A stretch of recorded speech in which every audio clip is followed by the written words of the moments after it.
folks, welcome to my channel Review Rowdy. I am your host and दोस्त कुशल Narsaria.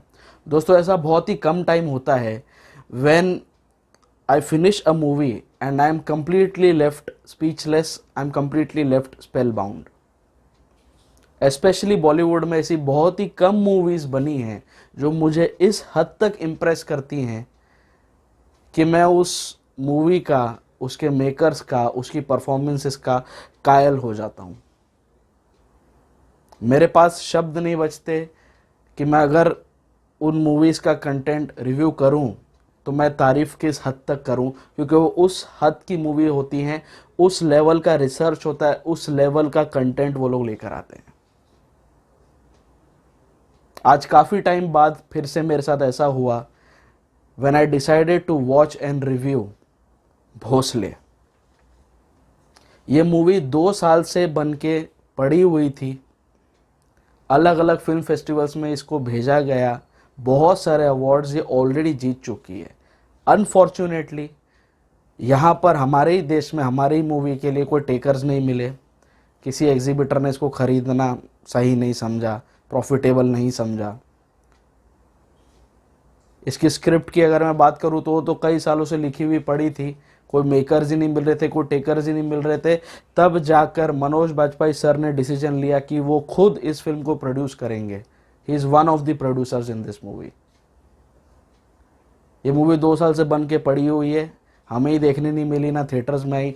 Now thank God ये movie बेच दी गई Soni live को और उन्होंने खरीदने का इसे डिसीजन लिया। It is one of the finest movies ever produced in the history of our country. ऐसी इक्का दुक्का मूवीज ही बनी हैं जो माइग्रेंट लेबरर्स के प्रति अपनी संवेदना व्यक्त करती है। जनरली माइग्रेंट लेबरर्स को नेगेटिव शेड में दिखाया गया है हमारे बॉलीवुड में। उनके अगेंस्ट पोलराइजिंग व्यूज़ दिखाए जाते हैं, मीडिया बटी हुई बताई जाती है फिल्म में, पॉलिटिकल पार्टीज उनको कैसे हैरेस करती है। ये सब बहुत ऊपर ऊपर से लिया गया है आज तक, और काफ़ी बड़े स्केल पर, मैक्रो स्केल पर दिखाने की कोशिश की गई है इक्का दुक्का मूवीज़ में। भोसले एक अकेली ऐसी मूवी है जो माइग्रेंट लेबरर्स के प्रति डेली लाइफ में क्या क्या चैलेंजेस उनको फेस करने पड़ते हैं, डेली लाइफ में किस तरह का हेट्रेट उनके तरफ एक्सटेंड किया जाता है, किस तरह की प्रताड़ना उनको दी जाती है, भोसले इस टॉपिक को, इस इशू को स्पॉटलाइट में लेकर आती है। इसमें प्रोटैगनिस्ट है मनोज बाजपेयी सर, जिनके किरदार का नाम है Ganpat Bhosle, who is a retired constable. Recently ऐसा दिखाया कि इनका रिसेंटली रिटायरमेंट हुआ है। और ये पूरी मूवी की जो कहानी है दोस्तों, ये 10 दिन के फ्रेम, 10-11 दिन के टाइम फ्रेम में इसकी कहानी कहने की कोशिश की गई है। फिल्म के स्टार्ट में आपको गणेश चतुर्थी का सेलिब्रेशन देखने को मिलेगा, वहाँ से फिल्म शुरू होती है और ख़त्म होती है गणेश विसर्जन तक। सो इस 10-11 दिनों के बीच में भोसले साहब की ज़िंदगी में क्या उथल पुथल मचती है, क्या उनके साथ होता है, उनकी चौल में क्या क्या वारदातें होती हैं, पूरी कहानी इसी के ऊपर बेस्ड है। इसमें दिखाया गया है कि मनोज सर का रिसेंटली ही रिटायरमेंट हुआ है, उनकी सर्विस ख़त्म हो गई है और अभी वो पूरे दिन घर में बैठे रहते हैं। बेचारे क्या करें, पूरी ज़िंदगी उन्होंने पुलिस में कांस्टेबल की नौकरी की। और उनके पड़ोस में बिहार से कुछ लोग आते हैं, एक फैमिली आती है जिसमें एक माँ और एक बच्चा है। माँ का किरदार निभाया है इप्सिता चक्रवर्ती ने।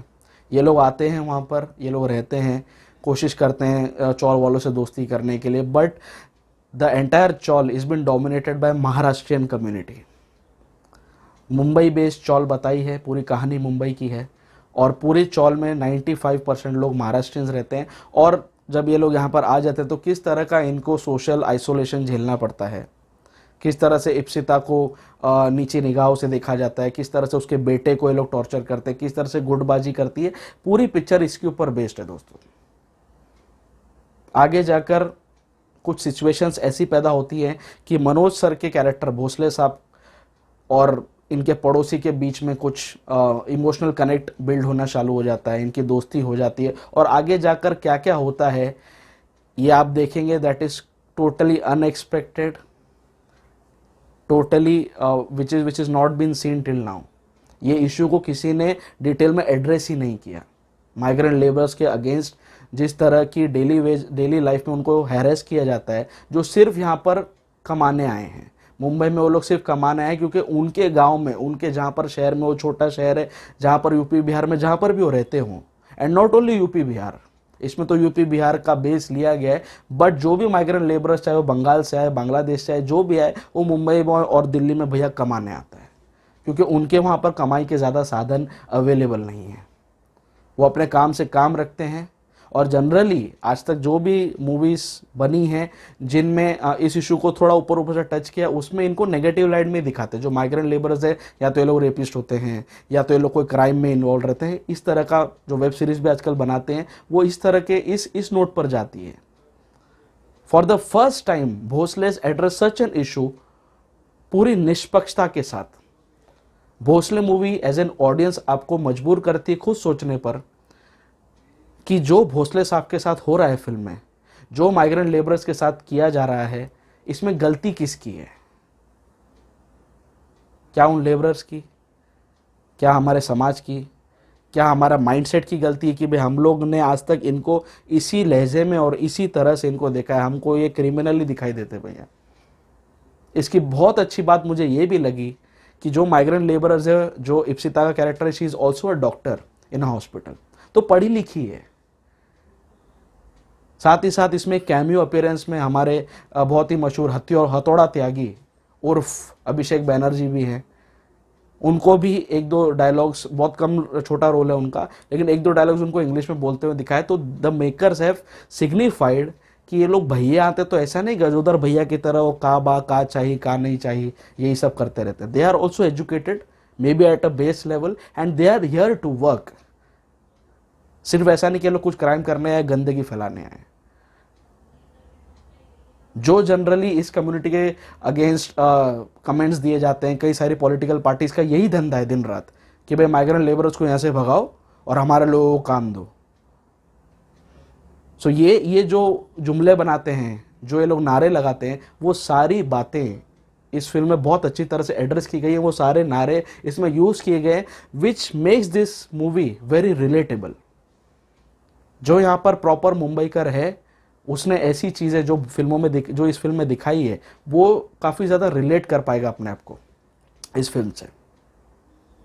Content wise the movie has a global appeal, and execution wise it has a very local appeal. दोनों ही पैरामीटर्स पर यह फिल्म पूरी तरह से खरी उतरती है। और पूरे 2 घंटे की मूवी है दोस्तों, और लास्ट के 20 मिनट ने लिटरली मेरे रोंगटे खड़े कर दिए। The end of this movie will move you internally.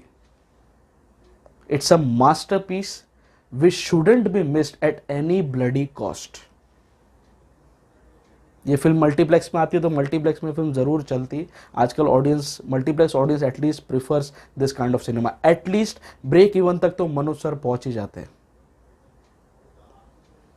मैं मनोज सर की एक्टिंग की जितनी तारीफ करूं छोटी लगेगी।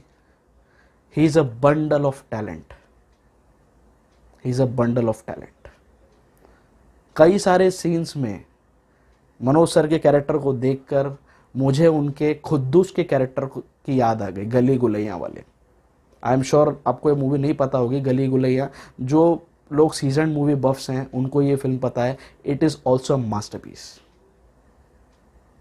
सो कई सारे सीन्स में मुझे गली गुलैया की भी याद आ गई, कुछ सीन्स में मुझे अलीगढ़ की याद आ गई। So Manoj sir is a master जो आइसोलेटेड कैरेक्टर्स प्ले करते हैं, जो मेंटली डिस्टर्ब्ड हैं, वो कहीं ना कहीं एकांत में रहना चाहते हैं, उनके अंदर बहुत ज़्यादा इमोशनल टर्मोइल रहता है। ऐसे कैरेक्टर्स को प्ले करने में मनोज सर की महारत हासिल है। Literally, this movie wins on all parameters, be it content, be it screenplay, be it background score, सब कुछ फिल्म का उम्दा है, बहुत बढ़िया है। ये फिल्म सिलेक्टेड लोगों को अपील करेगी, देखनी तो सभी को चाहिए, लेकिन सिलेक्टेड लोगों को बहुत इमोशनली अपील करेगी। And it's a gem. मुझे खुद समझ नहीं आ रहा मैं इस फिल्म की तारीफ करूँ तो कितनी करूँ, बिकॉज आधे घंटे 1 घंटे हो जाने के बाद द मूवी, जब ये फिल्म एक्चुअल टॉपिक पर आती है, जहाँ पर इसका नरेटिव आपको क्लाइमैक्स की ओर धकेलता है, दैट इज टोटली आउटस्टैंडिंग। और मैं मनोज सर के साथ साथ इप्सिता ने भी बहुत अच्छा काम किया, मिस्टर जुवेकर ने भी बहुत अच्छा काम किया। हथौड़ा त्यागी बेचारे अपने अभिषेक बनर्जी को एज ए कैमियो रोल मिला, बहुत सपोर्टिंग, बहुत छोटा कैरेक्टर था, बट ठीक है, वो अपना एक इम्पैक्ट क्रिएट करने में सफल रहे। But the entire cake is been cut, is been eaten, is been enjoyed by Manoj Bajpayee sir. What a fantabulous performance. 90% time तो दोस्तों मनोज सर के मुंह से आप कुछ सुनेंगे ही नहीं। He has very minimal dialogues. सिर्फ अपने फेशियल एक्सप्रेशन से, अपने कैरेक्टर के हिस्ट्रियोनिक्स से उन्होंने सारी बातें कम्युनिकेट कर दी। इसके डायरेक्टर को मैं अपनी तरफ से राउडी ब्राउनी पॉइंट्स देना चाहूँगा, देवाशीष मखीजा को, कि सर ऐसी फिल्म बनाने वालों को ज़रूर प्रमोशन मिलना चाहिए। ये फिल्म और ज़्यादा लोगों तक पहुंचनी चाहिए और ज़्यादा फिल्म फेस्टिवल्स तक जानी चाहिए। काफ़ी ज़्यादा जाके आ चुकी है, काफ़ी अवार्ड्स ऑलरेडी मिल चुके हैं इस फिल्म को। अनफॉर्चुनेटली यहाँ पर रिलीज़ नहीं हो पाई थिएटर में, but okay, no problem. OTT is a platform now जो लोगों को अच्छा कंटेंट देने के लिए अब काम कर रहा है। And I would always also like to appreciate the management of Sony LIV who have taken the decision to buy this movie. आज उनके ज़रिए ये मूवी लोगों तक पहुंच रही है, हम देख रहे हैं। और फ्राइडे को जब से मूवी रिलीज़ हुई है, people are literally going gaga over Twitter पे, और बाकी जितने भी रिव्यूज़ हैं 2000 टोटली आउटस्टैंडिंग। लोगों को बहुत पसंद आ रही है, ज़्यादा से ज़्यादा रीच मिल रही है इसको। And I am happy to see that कि इतनी अच्छी कंटेंट वाली फिल्म लोगों तक आज पहुंचती है। There is a medium to watch such kind of outstanding cinema. So आप भी बिल्कुल भी इस फिल्म को मिस मत करना। मैं तो बोलता हूँ मेरा रिव्यू आप देख रहे हो, ये ख़त्म होते ही तुरंत लेके बैठ जाओ। 2 घंटे की मूवी है, टाइम निकालो, सोनी लिव का प्रीमियम खरीद लो, ज़्यादा महंगा नहीं है अगर आपके पास प्रीमियम सब्सक्रिप्शन नहीं है तो। But this movie should not be missed at any bloody cost. My rowdy rating for Bhosle will be complete 5 out of 5। It's a perfect cinema. पूरा 5 स्टार देता हूँ मैं इसको। The movie has moved me internally. It has influenced me a lot, especially Manoj Bajpayee sir. What a performance!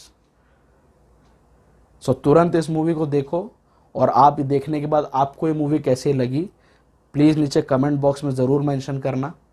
आप लोग अगर मेरे channel पर नए आए हैं तो मेरे चैनल को सब्सक्राइब भी कर लीजिए। नीचे जो सब्सक्राइब का बटन है उसे दबाने के बाद जो बेल आइकन है उसे भी दबा दीजिए, ताकि जब भी मैं अपना कोई नया रिव्यू अपलोड करूं आपको तुरंत उसका नोटिफिकेशन मिल जाए। आप लोग मुझे फेसबुक, इंस्टाग्राम और ट्विटर तीनों जगह पर फॉलो कर सकते हैं। सभी जगह पर मेरी ऑनलाइन आइडेंटिटी रिव्यू राउडी के नाम से ही है। The digital partner of this channel is 5 Havoc Digital. Go digital with 5 Havoc Digital. The co-branding partner of the channel is Chai Pakoda Productions. Do subscribe to their channel for watching original and engaging web series and short films. आप मेरे reviews चाय पकोड़ा के channel पर भी देख सकते हैं। सो बहुत जल्दी मैं अपने किसी नए रिव्यू के साथ आपके सामने फिर से आऊँगा, at the same place on the same channel. मेरे साथ जुड़े रहिए। स्टे ट्यून्ड, स्टे फिल्मी एंड स्टे राउडी।